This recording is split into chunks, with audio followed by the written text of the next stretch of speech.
اپنے معاملات اللہ کے سپرد کیا کریں. لیکن ان سب کے باوجود اگر مشکلات آ جاتی ہیں تو کوئی بات نہیں، مشکلیں آزمائشیں یہ اللہ کی طرف سے نبیوں کو آئی ہیں. حضرت امام رازی نے لکھا ہے کہ مکے سے لے کر طائف تک 70 ایسے نبیوں کی قبریں ہیں جن کی وفات صرف بھوک کی وجہ سے ہوئی ہے. تو ہم ایک دن کا فاقہ آ جائے، تھوڑا سا کاروبار نرم ہو جائے تو بابوں کے پاس بھاگ کے اللہ کے ساتھ شریک ٹھہرانے لگ جاتے ہیں. کیوں؟ کس وجہ سے؟ آزمائش سہیں، برداشت کریں. تو اوپر نیچے یہ دن بدلتے رہتے ہیں، دن پھرتے رہتے ہیں. ہر وقت جو ہے کہ جادو ہو گیا، ٹونا ہو گیا، سایہ ہو گیا، بندش ہو گئی ہے. ہر وقت اسی چکر سے ہم نکلتے نہیں ہیں. اللہ پر توکل رکھیں، وہ رزق دیتا ہے، وہ رزق تنگ بھی کرتا ہے، وہ رزق کشادہ بھی کرتا ہے. بندوں کو آزماتا بھی ہے، بندوں کو ڈھیل بھی دیتا ہے. اس کی ڈھیل سے بھی ڈریں اور اس کی آزمائش میں بھی پورا اترنے کی کوشش کریں اور اسی کے حضور دامن پھیلائیں. جب مشکلیں آ جائیں تو مصلح بچھا لیں. گھر کے بچوں کو بھی کہیں کہ یہ مشکل آ گئی ہے، لگتا ہے اللہ ناراض ہو گیا، چلو مصلح بچھاؤ. اگر بیٹیاں بھی نماز پڑھ رہی ہوں، نوافل ادا کر کے رب کے حضور دعا مانگ رہی ہوں، بیٹے بھی دعا مانگ رہے ہوں، چھوٹے چھوٹے بچے بھی دعا مانگ رہے ہوں، تو کیا اللہ خالی موڑ دے گا؟ تو زیادہ سے زیادہ نیک مجالس کے اندر شامل ہو جائیں. تو بالخصوص میں اپنے پیر بھائیوں کو پابند کرتا ہوں کہ آپ اپنے گھروں میں بھی پابند کریں، کسی بابے کے پاس نہ جائیں.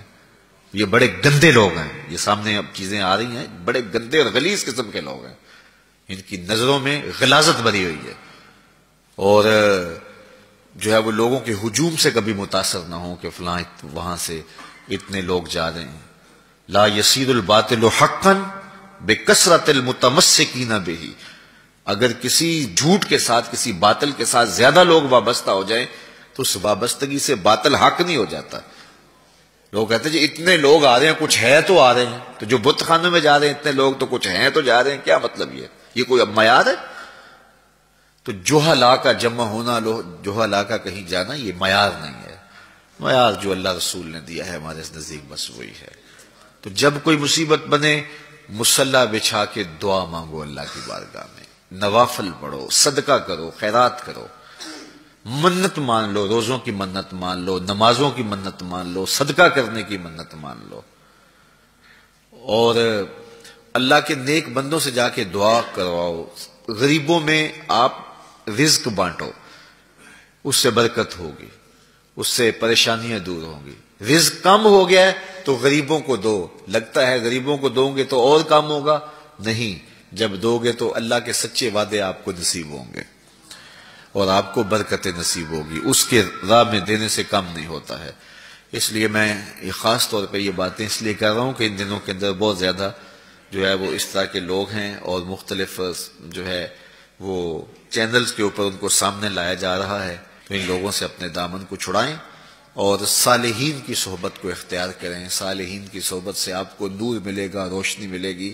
آزمائش ٹل جاتی ہے تو پھر بھی، ورنہ اس میں استقامت کی توفیق مانگیں، چونکہ جو بلا پر صبر کرتا ہے اسے بھی اجر دیا جائے گا.